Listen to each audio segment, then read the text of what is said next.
මීදුමින් වැසුණු බණ්ඩාරවෙල හැන්දෑවක සියන්සාගේ හදවත පිරුණි ආදරයෙන්ද නැත්නම් නොදන්නා බියකින්ද සියන්සා 19 මෙතැන් සිට වෙලාව සවස 6යි. අද මුළු බණ්ඩාරවෙලම එක මීදුන් තට්ටුවකින් වැහිලා ගිහින් ඇය ටිකකට පෙර ඇගේ ජංගම දුරකථනයෙන් බණ්ඩාරවෙල උෂ්ණත්වය බැලුවා. ජංගම දුරකථනයේ හිම විශේෂාංකයක් තියෙනවා. සින්රත් මහතා කෙල්ලට අරන් දීලා තිබුණේ ටිකක් වටිනා ඇන්ඩ්‍රොයිඩ් වර්ගයේ සැම්සුන් දුරකථනයක්. ඉන් ඕනම් මොහොතක ලෝකේ ඕනම නගරයක කාලගුණය දැනගන්න පුළුවන්. කෙල්ල ටිකකට කලින් ඒක බැලුවා. ඒ දක්වා තිබුණු විදියට අද බණ්ඩාරවලට තණ්ඩ ෂවර්ස් වැටෙන දවසක්. ඒ කියන්නේ අකුණු පුපුරවමින් වහින දවසක්. උෂ්ණත්වය අංශක 11යි. මේ සීතල ඒ නිසා කියලා එය දන්නවා. බැල්කනියට ආවම අවට පේන්නේ නැති තරමට මීදුම. ඒ මීදුම අතින් අල්ලලා බලන්න පුළුවන් තරම්. කෙල්ල ඇඳගෙන ඉන්නේ ඇගේ සිංගල් ජර්සි ත්‍රීකෝට එක. ඒකට ඇදිග ඇංග්‍රි බර්ඩ් ටීෂර්ට් එකක් දාගෙන උන්නා. ඊටත් උඩින් ස්වීට් එක දාගෙන උන්නා. අද ඇය ආපු ගමම වේලම්මට කිව්වේ වෙජිටබල් රයිස් හදන්න කියලා. වේලම්ම රහට වෙජිටබල් රයිස් හදනවා. ඇය ඒකට ගන්න හොඳ මාගරින් එකක්. තව චිකන් සුප් කැට දෙකක් උණු අතරේ දිය කළ තෙම්පරාදුවට දානවා. සීතල වෙන නිසා ඇය වේලස්නේ රයිස් එක දාන්නේ නෑ. බත් වේලසන හදලා තියලා ඇය තෙම්පරාදුව දාන්නේ කෙල්ලයි තාත්තයි කෑම මේසෙට ආවට පස්සේ. ඒ වෙලාවට කුස්සින් රස තෙම්පරාදු සුවඳක් එනවා. ඒක ඉවසන්න අමාරු මිහිරි සුවඳක්. මේ එළවලු තෙම්පරාදු බත කන්න ඇය හදන්නේ තක්කාලි චිකන් කරියක්. ඒක කොහොම හදනවද කියලා ඇයට හිතාගන්න බෑ. ඒත් රස නම් කියලා නිම කරන්න බෑ. ඇත්තම කිව්වොත් වෙජිටබල් රයිස් එක කන්න ඒත් ඇති. ඒත් වේලම්ම එකට අලකාරියක් එක්ක පයිනැපල් සැලඩ් එකක් හදනවා. අද මොකද අම්මා සතුටින් තමයි ඉන්නවා. වේලම්මට එළවලු බත් හදන්න කිව්වම ඇහුවේ කට ඇද කළා. කෙල්ල වේලම්ම දිහා බලාගෙනම hina වුණා. සතුටින් තමා ඉන්නවා වේලම්මා. ඉතින් මොකද වේලම්මා? දුකින් ඉන්නද කියනවා. කෙල්ල ඇහුවේ වේලම්මාව බදාගෙන වගේ. நான் உன்னை காதல் கிளம் வேலම්මා නියානේ කාදල කිරන් කෙල්ල වේලම්මට කිව්වේ මම ඔයාට ගොඩක් ආදරේ කියලා. පසු ඇය ඔයත් මට ආදරේද කියලා ඇහුවා. වේලම්ම නිසා කෙල්ල ටික ටික දෙමළ දන්නවා. නානු මුන්නේ කාදල කිරන් අම්මා. වේලම්ම කිව්වේ හරි ආදරෙන්. කෙල්ල ඇගේ මුහුණම සිපගත්තා.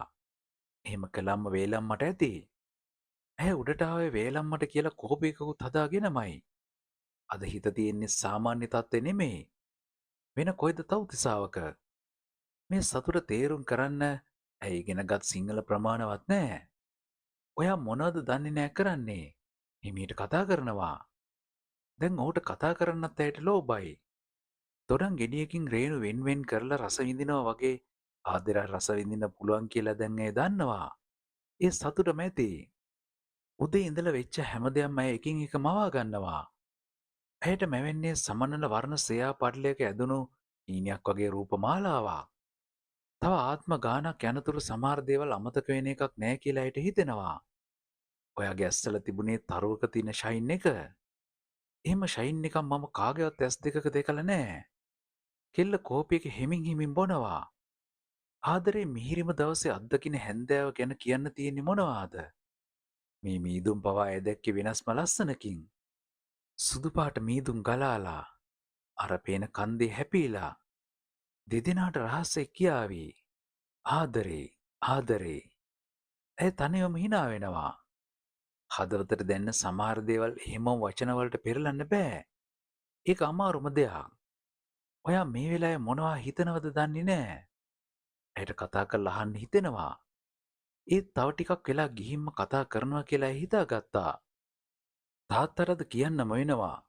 ඔයා උනත් ගොඩක් දවසක් පුච්චන්න බෑ. ඔයා ඉන්නේ ලොකු බයකින්. පව්. මම නිසා එහෙම ගින්දරකින් පුච්චන්න මට බෑ.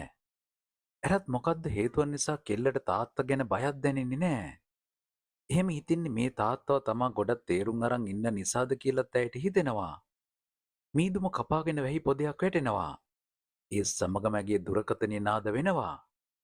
කතා කරන්නේ ඔහු කියලා ඇයට හිතෙනවා. කෙල්ල දුවගෙන ගිහින් දුරකථනය ගන්නවා. කතා කළේ ඔහු නෙමේ. සෙන්රත් මහතා. කෙල්ල ඇතුළට ඉන්නේ වැස්ස නිසා දුරකථනයේ සිග්නල් වලට ඩිස්ටර්බන්ස් ඇති වෙන නිසා. තාත්තේ තාත්තා වෙලාවේ කතා කරනකොට කෙල්ලට ටිකක් බයයි. මම එනවා මේනික මේ වැස්සයි මීදුමයි නිසා පාර ටිකක් ලිය මදි. මීදුම ටිකක් අඩුවෙච්ච ගමන් එන්නම් මම. කෙල්ලට දුක හිතුණා. අනේ පරිස්සමින් ඉන්න හොඳද? පරක්කු වුණාට කමක් නෑ. හෙමින් ඉන්න. වාහනේ ෆොග් ලයිට්ස් වැඩ කරනවා නේද? මේ මහද්දි සෙනරත් මහතාට හරි දුකයි. තියෙනවා මේනික අද මිස්ට් එක ගොඩක් වැඩි. මේ ඔෆිස් එකේ ළමයි ටික යැව්වෙත් දැන්. වෑන් එකක් ගෙනත්. පරිස්සමින් ඉන්න තාත්තා. ගොඩක් මිස් එක නම් කතා කරන්න. හොඳද? පරිස්සමින් ඉන්න. මම එන්නම්. කෙල්ලට තාත්තා ගැන දුකයි. ඔහු මෙහෙම කතා කළේ අද වේලාසන එන්න පොරොන්දු වූ නිසා කියලා එය දන්නවා. එයා එහෙමවත් මගේ හිත රිද්දන්න කැමති නෑ. එහෙම එකේ ඇය තනියම සිනාසුනා. එයාට අරන් බලනවා. මොනවද දන්නේ නෑ කරන්නේ. කෙල්ල ඔහුට ගන්නේ පුංචි බැල්කනියේ වාඩි වෙලා. තාම වැටෙන්නේ පොදයක් විතරයි. මීදුම නිසා පොදේ පේන්නෙත් මහ වැස්සක් වගේ. අනේ මම ගන්න උන්නේ සුදු නංගියේ. ඔහු ආදරේ උතුරුන හඬකින් කියනවා.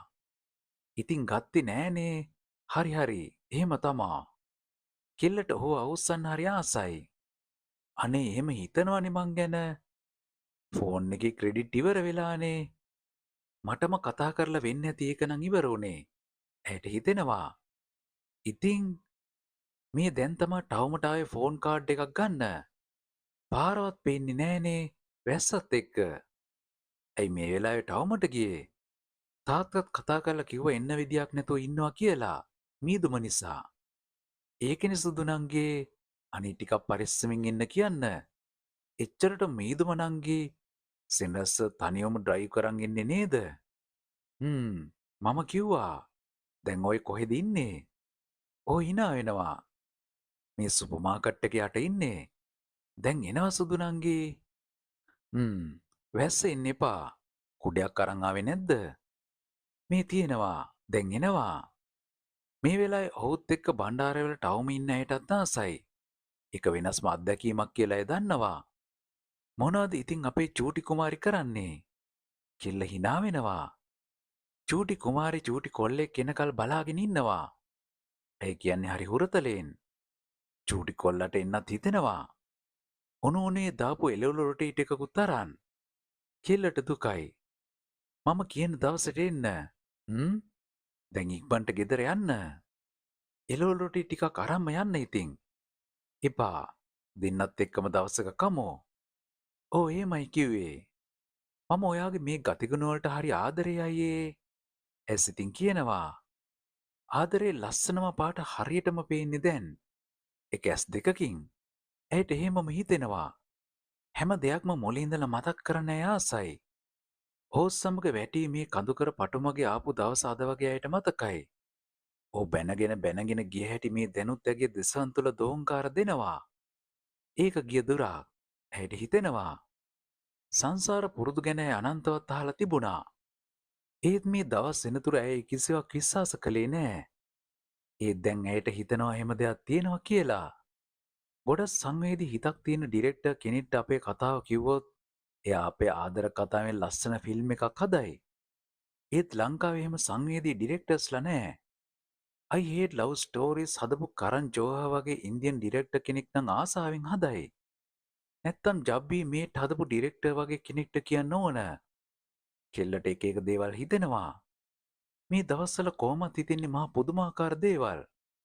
වේලම්ම වෙජිටබල් රයිස් එකට එළවලු තෙම්පරාදුව හදන සුවඳ කෙල්ලට මෙහාටම එනවා. ඇයට අද තාත්තා ගැන බයයි. මේ තරම්ම මීදුමක් හදිස්සි ආවේ කොහොමද? ගොඩක් වෙලාවට කඳුකර පාරවල් වැටිලා තියෙන කඳු මැදින්. කඳු හරහා යන මීදුම් පොකුරු පාරවල් අතර නතර වෙලා ඉන්නේ මනමාලයා එනතුරු බලාගෙන ඉන්න මනමාලියක් වගේ. ඒත් ඒක කඳුකර පාරේ යන වාහනවලට ලොකු බාධකයක්. චුට්ටක් එහාට මෙහාට වුණොත් බෑවුම. අංශක 90ට බෑවුම් වෙච්ච බෑවුමකට වැටුණොත් දවස් ගාණක් යනතුරු පෙරලෙන්න පුළුවන්. කෙල්ල තාත්තට ගන්නේ හදිස්සිය බයක් දැනෙලයි. තාත්ති දැන් කොහෙද? කෙල්ල අහන්නේ බයෙන්. මම මේ හිමින් එනවා මැනික. බය වෙන්න එපා. දැන් මීදුම ටිකක් අඩුයි. හැමීටම එන්න. හදිස්සියක් නෑනේ. එහෙට මෙහෙට කපන්න යන්න එපා හොඳේ. හරි හරි. බය වෙන්නේ නැතුව ඉන්න මැනික. ඇය ලොකු සුසුමක් පිට කරනවා. දැන් මගේ ජීවිතේ ඉරා යඳය වගේ ඉන්නේ ඔයයි තාත්තේ විතරයි. ඔය දෙන්නට මොන හරි වුණොත් මට ජීවත් වෙන්න හිත හදාගන්න ගොඩක් අමාරු වෙයි. ඇයි නිකමට වගේ ඇගේ හනුමන් පිළිමේ ළඟට ගිහින් හඳුන් කූරක් දැල්වනවා. කෙනෙක්ව රකින්න කියලා බාරයක් වෙනවා නම් ඒ බාරය වෙන්න ඕන හනුමන්ජීට. හනුමන් රාම කුමාරයා සීත කුමාරියාව රැක්කේ පපුවේ තියාගෙන. රාවණා සීතාව පැහැරගෙන ගිය වෙලේ හනුමන් ලංකාවට එන්නේ සීතාව හොයාගෙන. ඒ තරම්ම කැපවීමක් හනුමන්ගේ තියෙනවා. ඒගේ හාස්කම් දන්නේ හනුමන් දෙවියන් පපුවෙන්ම අදහන කෙනෙක්ට විතරයි. අනිත් හැමෝටම හනුමන් දෙවියන් වඳුරු දෙවියෙක් විතරයි. හනුමන් දෙවියන් ඉදිරියේ භාරයක් වූ සෙහන්සාට ඊළඟ මොහොතේ ලැබෙන ඇමතුම ඇගේ ජීවිතේ වෙනස් කරයිද? සෙහන්සා 20 හෙට රෑ 4 බලන්න. ඉතින් යාළුවනේ මේ වගේ ලස්සන කතා කියන මට කරන උදව්වක් වශයෙන් ලයික් එකක් ෂෙයා පාරක් දාගෙන යන්න. ඔයාලගේ අදහස් කියලා කමෙන්ට් එකකුත් පහලින් දාන්න. අන්තිම වෙනකම් බලපු ඔයාලා හැමෝටම ස්තුතියි.